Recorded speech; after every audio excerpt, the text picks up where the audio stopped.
ছয় প্রকার নারীকে আল্লাহ জাহান্নামে দেবে বলে ঘোষণা দিয়েছে। কয় প্রকার? মা বোন যারা এসেছেন খুব ভালো করে শুনবেন, মোবাইল থাকলে সেভ করে নিন। এই ছয় প্রকারের ভেতরে যদি আপনি এক প্রকারেও পড়ে যান, আপনার নামাজ রোজা বোরকা পরা সব মাঠে মারা যাবে, আপনি জাহান্নামে।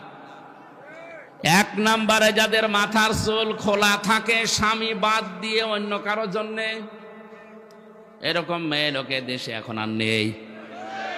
যে হোটেলে আসি আল্লাহর ওলিরা সবাই হোটেলে উঠেছে। একজন মেয়ে লোক যদি চুল খুলে রাখে, শুধুমাত্র খুলে রাখতে পারবে তার স্বামীর জন্যে, স্বামী বাদে পৃথিবীতে কারো জন্য মেয়ে লোকের চুল খুলে রাখা জায়েজ নেই, এমনকি বাবাকেও চুল খুলে দেখানো জায়েজ নেই। এক কথা বুঝতেছেন?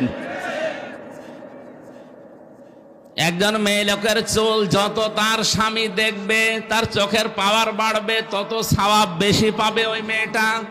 এমনকি আল্লাহর নবী জানিয়েছেন, কোন স্বামী যদি স্ত্রীর মাথায় হাত বুলিয়ে দেয়, যতগুলো চুল পড়বে অতগুলো সওয়াব হবে। আর অন্য যত মানুষ এই চুল দেখবে, অতগুলো সাপ আল্লাহ বানিয়ে কবরে পাঠাবে। চুল ওরা দেখায় স্বামীকে না, পরপুরুষকে বেশি। এই জন্য যেই মহিলার মাথার চুল খোলা থাকবে স্বামী বাদ দিয়ে অন্য কারো জন্যে, সে জাহান্নামী। দুই নম্বরে স্বামীকে যেই মহিলা সম্মান করে না।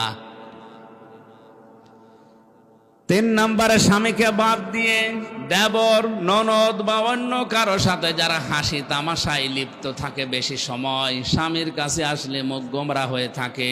আর যদি দেবর পায়, স্বামী গিয়েছে ঘাস কাটতে, বাগে ধরে খাক, আমার দেওরা বেশি থাকে। একটা কবিতা এরকম পড়েছিলাম কোথায় যেন, স্বামী ঘাস কাটতে গেছে মাঠে, ওরে বাগে ধরে খেয়ে ফেলুক, আমার দেওরা বেশি থাক। স্বামী বাদ দিয়ে অন্যের সাথে যদি কেউ হাসি তামাশা করে, মজাক করে, আর কি আড্ডা করে, এই মহিলা জাহান্নামী নেই।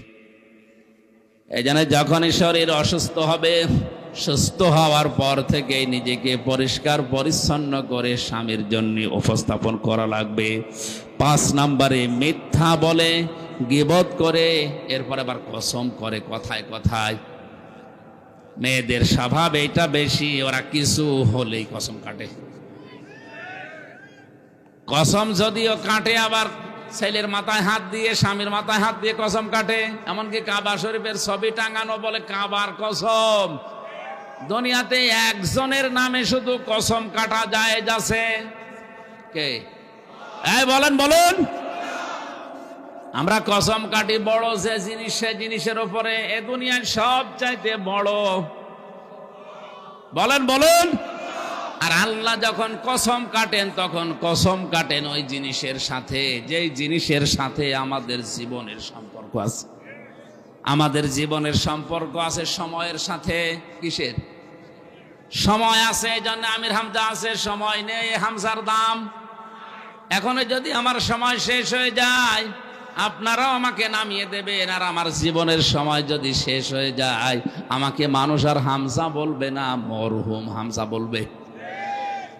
এজন্য মানুষের জীবন সংক্রান্ত কথাগুলো বলতে গিয়ে আল্লাহ জানিয়েছেন, ওয়ালা আসরি ইন্নাল ইনসানা লাফি খুসর। সময়ের কসম, জীবনের কসম, হায়াতের কসম, ইতিহাসের কসম। যেহেতু মানুষের এই হায়াত আছে, মানুষ আছে, জীবন আছে, মানুষ আছে, এগুলো না থাকলে মানুষের আর দাম থাকে না।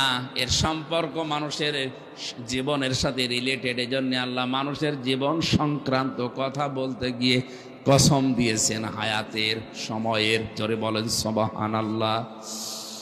আমরা যেহেতু কসম দিতে পারি শুধুমাত্র আল্লাহ ছাড়া আর কারো নামে না। মা বোন যারা এসেছেন, কসম যদি কাটতেই হয় আল্লাহ নামে কাটবেন। তাছাড়া পৃথিবীর কোন পীর বাবার নামে, কোরআনের নামে, কাবা শরীফের নামে ছেলের মাথায় মেয়ের মাথায় হাত দিয়ে কসম কাটা জায়েজ নেই। 6 নম্বরে যারা অন্যের সুখ দেখে জ্বলে,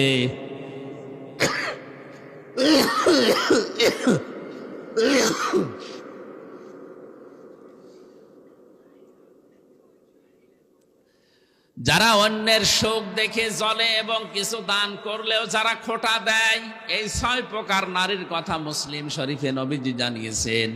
আশা করছি মা বোন যারা এসেছেন, এই 6 প্রকারের কোনো কিছু যদি আপনার ভেতরে থাকে, আপনি এই মুহূর্তে নিজেকে পাল্টাবেন।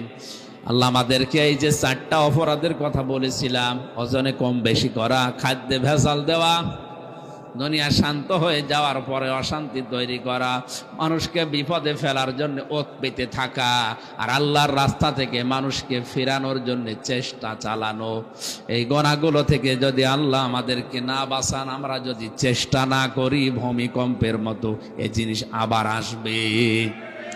আল্লাহ আমাদেরকে আয়াতটা মানার তৌফিক দেন, আমিন। বারাকাল্লাহু লানা ওয়া লাকুম ফিল কোরআনিল আযীম।